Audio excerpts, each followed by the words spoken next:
we have top scorers still who are saying that we want to go to the World Cup and add goals on that list. The person who scores most goals and will be playing in the World Cup is Thomas Muller. You talk about Thomas Muller, he's been able to score 10 goals so far, and this might give you maybe some reason to think about the German who actually tops the all-time top scorers, and now we have Thomas Muller, who maybe will be able to rack in goals during this tournament. If he scores 6 like Gary Lineker, the Englishman, did in 1986, then he'll come level with his fellow countryman Miroslav Klose and become the joint top World Cup goal scorer in history. And that's not a tall order for this man, to be honest. He can do it, and that's his target, definitely. But it's not going to be easy. It's easier said than done, because everyone at the World Cup is almost at par, going by what we saw in 2014. Of course, there are countries like Panama who've not been here before. There are exceptions to what might tend to be the rule. It's going to be a tough World Cup. It's going to be very grueling. But obviously you have to play for the team, so it's difficult. It's like being a deputy president. You have your ambitions, but then you don't want to outshadow your boss. He's so an you ambitious have to, man, so he you needs have to see, balance that. but he needs to score those goals. Another person who actually tops that list of the players who go to the World Cup and they want to rack in goals is none other than James Rodriguez. He has scored six goals in the World Cup, and he is also a young lad who maybe will be able to score goals this time out. Wow, it's tough, but Colombia are a great side. Very, very great. And they've brought in what looks like a golden generation mixed with young blood coming aboard to help it. And that's brilliant. I rate this guy highly, but, well, we'll wait and see. Miroslav Klose stands a bit of ahead of him because Klose is an actual striker. And he's the traditional meaning of what a striker is, and he positions himself up front according to the instructions, so he has an upper hand. You don't have confidence that he will be scoring goals this time. I have. Let's talk about another player altogether, and that is Lionel Messi. And also, okay, we go to Luis Suarez first. Luis Suarez and Lionel Messi have something in common when we talk about these goals. But Luis Suarez has been able to score 5 goals in the tournament. Remember, actually, his saga, what he did that was not expected of him in that footballing tournament. But he's also in the World Cup, and for him, a lot will be expected. Do you believe that maybe he has more to offer when you talk about scoring those goals? You've analyzed him well. If he concentrates on football and leaves Luis Suarez behind, the cheeky, streetwise Luis Suarez, and brings aboard Luis Suarez, the footballer, the goal scorer, the finisher, the predator, then we'll be in the business. We'll be talking of something here. You talk about Luis Suarez, and we go to the next player, Lionel Messi, to be specific. I think, yes, Lionel Messi. For Lionel Messi also has been able to score 5 goals. He played a very, very instrumental and crucial role to make sure that his team goes to this World Cup. That hat-trick against Ecuador, that actually was their final game that made them be in this tournament, people will see that if Lionel Messi, the game accepts him, let me use that term in quotes, he will be able to score those goals because he is a goal scorer. I remember showcasing this guy to Kenyans. The first time it was on a now defunct television station. We analyzed the 2005 FIFA Youth World Cup, under 17. And that's when Leo Messi came to the stage for the first time. And we were like, wow, who is this guy? The new kid on the block. A replica of Diego Armando Maradona, and he uses his left foot to boot. He did not disappoint. He became the Golden Boot winner in that tournament. Argentina won that tournament, and then from there it reads like fairy tale. Full stop. Up to the point when it comes to the chapter known as World Cup. There's nothing to show for it. And as the Argentine coach said, Leo Messi has a revolver to his head called World Cup. Leo Messi will never achieve greatness until he wins the World Cup. That's a sad fact of life because he's measured against Maradona in Argentina. Maradona is a god. We will be talking about Lionel Messi in match details in some few minutes. Another player who's been able to score 5 goals is Tim Cahill. You talk about Tim Cahill and the way he breathes both cold and hot. You'll never know what exactly to expect from him. But he knows how to score those goals. No, I love this guy. I mean, I absolutely love this guy, and I have so much respect for him. He is a fighter. Just like Cristiano Ronaldo, he has refused to age, or rather he's aging gracefully, one might say. We used to analyze him back in the day, over 10 years ago. He used to play for Everton in the FA Cup final, and this guy has just refused to age. He has defied it. He punches the corner flag in goal celebration. He scored one of the most beautiful goals at the last World Cup. This is a guy to look out for. He's got the heart of a Samoa fighter. He's a fighter to the very end. And you put it rightly, he goes quiet, blows hot and cold. Between the two, somewhere there. It's a bit like Gabriel Batistuta. That's what a traditional world-class striker is.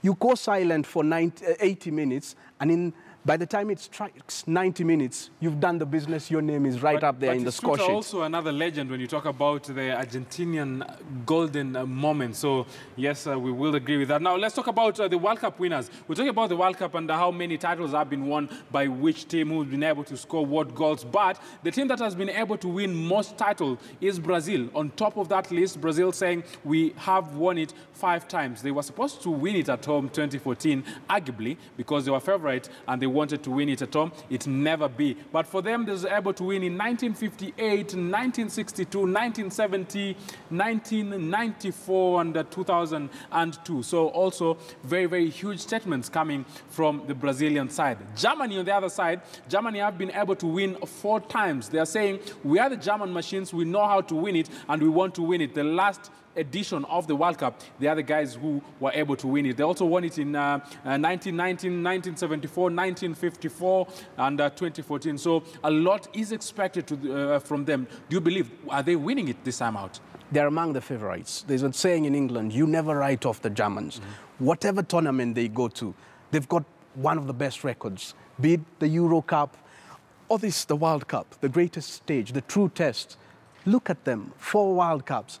They sent in what was referred to as their worst, or rather weakest side ever to the 2002 World Cup. Only 6% of the German population thought that Germany could win that World Cup. But boy, oh boy, didn't they surprise us. They got to the very final itself, losing in the second half, not the first, the second, to Brazil.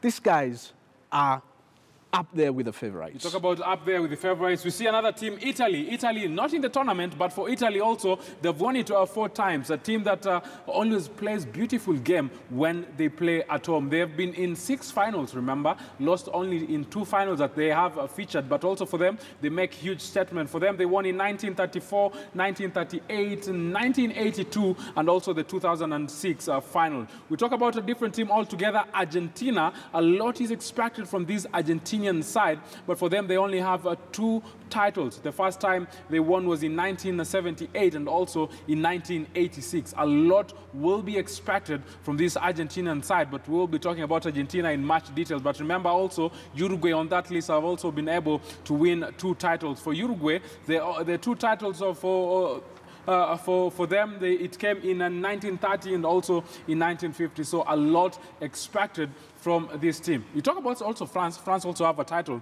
For France, they have been able to win 1 time. Spain also have been able to win 1 time. England, on the other side, have been able to win 1 time. You go down and talk about different teams altogether. But these are the people who have been able to test those victories when you talk about the World Cup. Straight ahead, we go and get a look at what teams will be featuring in this World Cup. Different groups altogether, and different groups have a total of different encounter. Group A, to be specific, the first group that will have the host nation. It is a group that a lot will be expected from. And when you think about Group A, you will think about Russia because they are the host. But for me, when I think about Group A, I think about Mohamed Salah and how instrumental he is expected to star. That shoulder problem should not be a problem and a factor in this World Cup. Group A, Russia, Saudi Arabia, Egypt, and Uruguay. Uruguay have tested the victory in the World Cup. Do you think that maybe they are the favorites this time out in this group? Well, they're like a lion that has eaten a man. It becomes a man-eater. It forgets about all the other herbivores and whatnot. It has tasted human flesh and it loves that taste. So Uruguay are the man-eaters of this particular group. No disrespect to either of the sides, but yes, they are and you're right to stop there and ask about Uruguay. They are the favorites to top that group. But for me, I'm looking at Egypt as well and saying that Egypt is a side that we must contend with in this particular World Cup. Whether we look at it from the group stage or the World Cup overview. Look at that man there, the goalkeeper, Esham Al-Hadari. That guy has been in that squad since I was in class 8. We're talking of 25 odd years ago. And 25 years later, there he is, coming to this World Cup for the first time ever. He's never been to a World Cup at the age of 45. That just goes to show you that indeed your dreams are valid. Never give up on your dreams. We talk about this Egypt and we take a look at the team's profile, the Egypt team profile. A lot will be expected from the Egypt, exactly specifically when you look at the players who are expected to start. What we'll be seeing on our screen now is just the team, what the team has to offer, what the team is expected to offer, who is expected to play at what position, and how easy or how hard will it be for them. What do you think about the Egypt team profile, to be specific, and the players that will be lining up in this World Cup? Well, it comes down to player relations. That's most important. The team building. Is it solid? That's what you count at the end of the day. It's not about anything else other than that. Once you have cemented that, then you're good to go. Talking of human relations in this particular team, Al-Hadari and one of the players, I wouldn't name him now, was his potential son-in-law, but then he broke Al-Hadari's daughter's heart because at the same time he was engaged to her, he was also dating a certain actress whom he was bound to marry. So that led to a sort of breakup. And will that kind of relationship affect that player's relation with the goalkeeper, Al-Hadari? If it does, then it affects the team, and that's wrong. It shouldn't, but these kind of things happen in life, and they affect the team spirit. Well, these guys should know that going out to the World Cup is a once-in-a-lifetime opportunity. So you must make it count. You must make the most of it. And Egypt is greater than any of them or any of their interests. So they must shelve such differences aside, come together and put in a performance to remember. Egypt is a passionate country, very passionate about football. Profile and the players that have been able to star, the likes of Hussam Hassan, you talk about how they've featured, and remember the first time they went to the World Cup was in 1934, being the first African team actually to say that they want to play in this. You talk about they've qualified, they've gone to the CAF third round, played 6 times, won 4. So you talk about those different players. A lot is expected from them this time out. Oh, definitely. And this is a great side with a rich history. You remember they won the African Cup of Nations 3 times on the trot. 2006, 2008, and 2010. But Al-Hadari is like about the only guy remaining from that prolific squad, but he brings on board a generation that was inspired by those great Egyptian players. So we're looking at Egypt and saying, okay, their first game is against Uruguay. That's a tough one, but they have to go all out to try and deny Uruguay the points because Uruguay is their main opponent in that particular group. So they've got to go out guns blazing. Men to men, we are equal. Let's fight this out. There's a few loopholes in the Uruguayan midfield because young blood has been brought on board. Traditionally, Uruguay are tight at the midfield. The young blood is still hot-blooded, adventurous, so they leave gaps. They leave holes in the middle. Egypt should capitalize on that and try and win this, yeah, or at least should draw. Capitalize and try and win this. Not an easy one, but anything from them can happen. We go now back to see the Egypt World Cup history, the coach, the goal, and also the star. A lot will be expected from them, but we have the World Cup history for them. They've been in this in the World Cup actually 2 times. They've tried to qualify for 14 times, but been able to get there only twice. So the first time that they were in the World Cup, we said earlier, was in 1934. The last time they were in the World Cup was in 1990. So they're coming back saying, we want to make a huge statement. Talk about the coach, Hector. Hector is a coach that a lot will be expected from him. He has a mentality of making sure that he tries to see that the young and also the older tick. Will it work for him this time? I don't know. I have a lot of respect for this young man, Hector Raul Coupe. He's not as young as I'm putting it, but yeah. My first UEFA Champions League final that I analysed featured this guy. He had brought on board Valencia against Bayern Munich. Unfortunately, they lost on penalties. He was a cigar-smoking man at the time. Of course, that's not fashionable in today's modern world, so now he has to come out looking holier than thou. But he's a fighter. Losing in 2 Champions League finals back-to-back changed his footballing mentality from attacking to being a bit more pragmatic. But this guy, it's rumored he was once an army captain. I don't know how true that is. He's a disciplinarian, he's serious, and he's taken Egypt to the World Cup. He's an achiever, he's a fighter, you name it. The best adjectives, he holds them. I think he'll do a good... He will be expected to start. He will do a good job. He will do a good job. You talk about he will do a good job. The goal that actually took them to the World Cup was actually scored in October 2017. So, and you think about who scored that goal is the star of the team, Mohamed Salah, when you talk about the star. A lot will be expected. And Mohamed Salah, today morning, he said that he expects to be fit to play in the opening game. Some good news coming there. Very good news. Fantastic. I hope he's gone through the proper procedures. I've been following him on Instagram, and he's been training and training and training on that shoulder, and I think he took a few days off, went on holiday by the coast somewhere. And I have high expectations of Mo Salah because he's another one. He doesn't look like a footballer. He looks like a gentleman and whatnot. But still waters run deep. Still waters run deep. Group B, a lot will be expected from Group B because the players also need to make a statement. And you talk about Group B, Portugal, Spain, Morocco, and also Iran. Teams that can play beautiful football, teams that can score. Ronaldo, now the other Ronaldo, not the original Ronaldo, the one a lot of people talk about his goals. Ronaldo needs to make a huge statement. Very, very briefly, you'll agree. Oh, yes. He did so 2 years ago with Portugal in the 2016 Euro Cup. But remember that the Euro Cup, the way it was rescheduled and done, is it allowed the third best loser in certain pools to qualify. These guys would have gone home in the first round. But they didn't. But for that rule, they got a lifeline, made the most of it, they won the tournament. Now the World Cup awaits. We'll be talking about just like Messi, Ronaldo has to prove himself. We'll be seeing that profile for that team. But let's talk about Morocco. Morocco, another team that they're saying we want to do things right. A lot of talent in Morocco, but not beautiful football is played there. But they are trying. They are in the World Cup, and they're also saying that we want to make a huge statement. Talk about talent in Morocco. They're also saying we have talent, and we know what we're doing to make sure that this talent ticks. From beaches to back streets, you'll be sure to find a game almost anywhere you look. And from this production line has emerged some of Africa's finest players. Players such as Aziz Boudabala.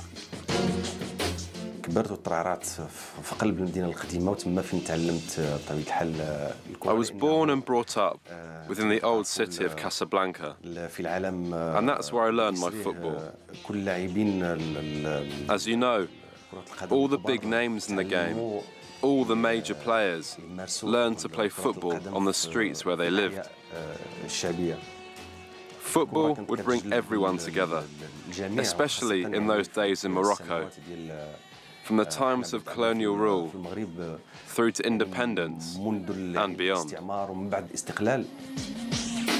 Boudabala's qualities were quickly recognised, and he went on to have a distinguished club and international career. The pinnacle was the 1986 FIFA World Cup in Mexico, where he played a huge role in what was an historic achievement for African and Arab football. That Moroccan team was full of some of the continent's best players. The 1986 generation, which achieved so much, winning the Africa Cup of Nations, getting to the World Cup, and topping our group against Poland, England, and Portugal. It was the first African-Arab national team to qualify from the group stages and get to the last 16 of a World Cup. We all know the Moroccan footballers are some of the best on the continent. Despite that, Morocco hasn't made the FIFA World Cup since 1998, and their fortunes in the Africa Cup of Nations have hardly been better. Boudabala has recently taken up the role of technical director at the Moroccan Football Federation, and he's hoping to pass his experience on to future generations. Yes, you talk about that team. Are they winning this? Do they even have a chance against Portugal, Spain, and also Iran? This is a potential group of death. There's no clear-cut group of death in this particular World Cup, but we can say this one and Group D, where you've got the Germans and the Mexicans, Swedes, and what is. But this one's the most of all group of death. And even without looking at that group and calling it group of death, the Achilles heel of North African teams at the World Cup normally is the fact that the North Africans play the European game traditionally, and that has been their massive, massive problem. So you find that Egypt has not qualified for a World Cup since 1990. But now they're here and Morocco they want to has not qualified since 1998. They're also here, they want to make and whenever they've qualified, there are a bit of problems in settling in.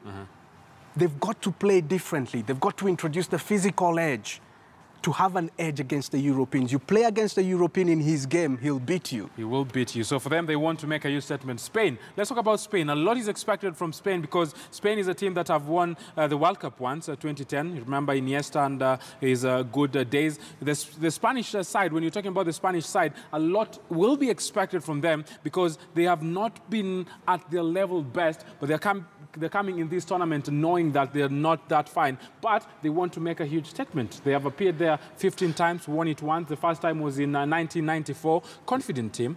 Yes, definitely. In our opening intro, when I spoke of the old guard having its last opportunity in this particular World Cup, I had teams like Spain and Argentina in mind. There is Raul, a prolific goal scorer from the past, but you see, the thing is, these are the guys who I have high hopes on as the old guard. When you talk of Spain, you're talking of guys like Iniesta. This is their last World Cup. You're talking of guys like Sergio Ramos. Realistically speaking, this is their last World Cup. So they've got to put in a good shift at this World Cup. Even though they've won it before recently in 2010, this is their last throw of the dice. They've got to throw it well and ensure that they have the last laugh. This is pretty much like the 2006 World Cup. It could be decided, the very final itself, on penalty kicks, just like the 2006 World Cup was. But that's just me trying to be clever. I'm not a fortune teller, although Moses likes to call me a prophet. I'm a false prophet for that matter. But yes, Lopetegui is a veteran of the game. He played under Bobby Robson, who later became Sir Bobby Robson.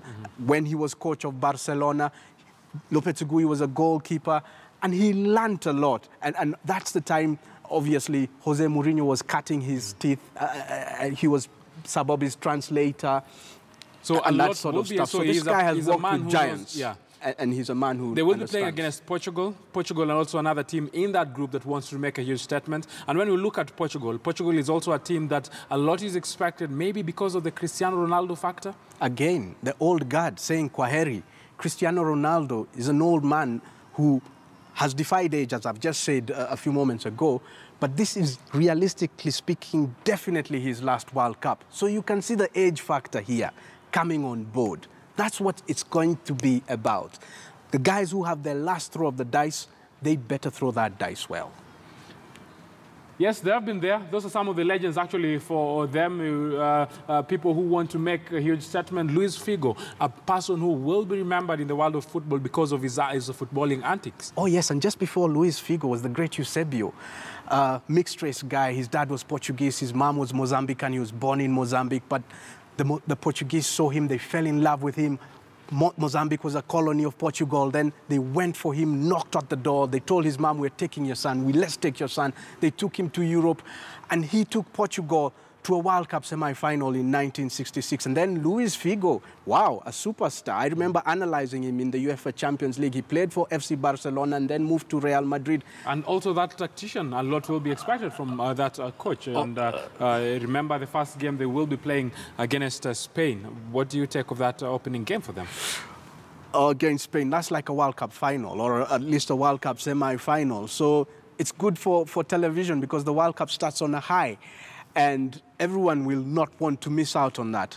I think that's good for for you as well on your show here, having to discuss that for an opener. Not bad. Not bad, yeah, pretty not bad. Let's talk about Group C. Group C also a different group altogether. And when you look at these different groups and what is expected from the different groups, Group C is a group that has, I think, Australia is the lowest ranked team in that group, somewhere 36 or 37 on the FIFA rankings, if I'm not wrong. Denmark is ranked 12 on the FIFA rankings. Peru is ranked 11 on the FIFA rankings. France is 7th on the FIFA rankings. I hope I'm accurate with those rankings. But there are teams that they can make huge statements when you talk about the football.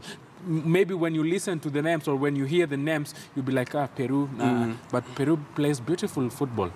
They do, and they have shocked the footballing world to be here. They qualified ahead of Chile, who are the current South American champions. Who would have thought of Peru? But here they are.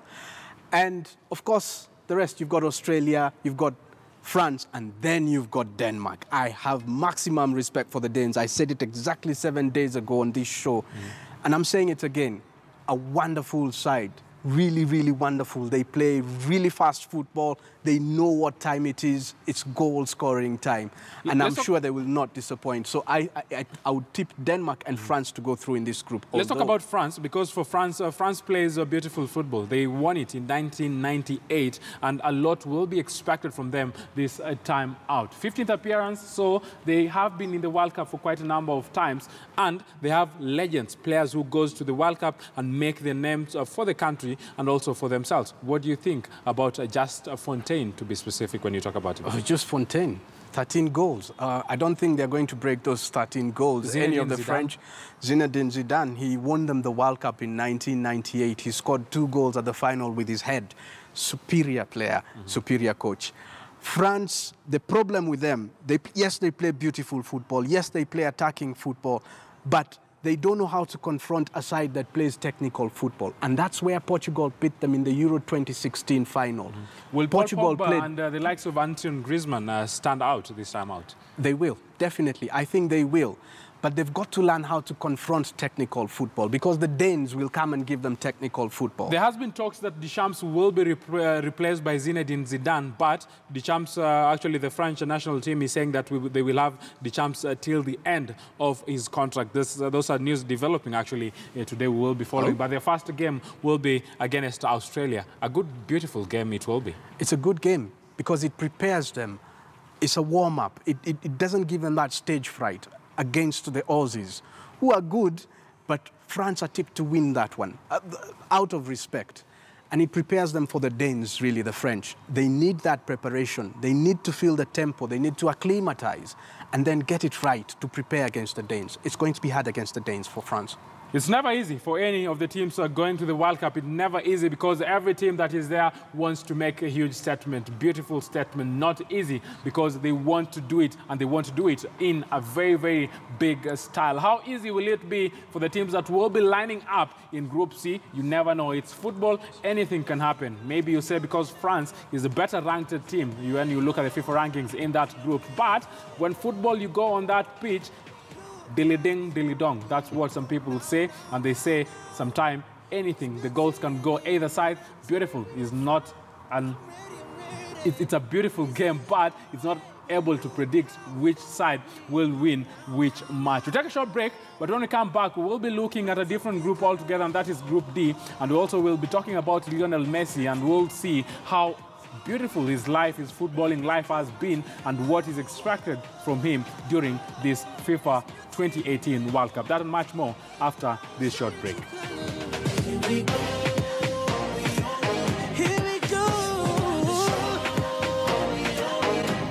Hands up for your colors. Represent your country.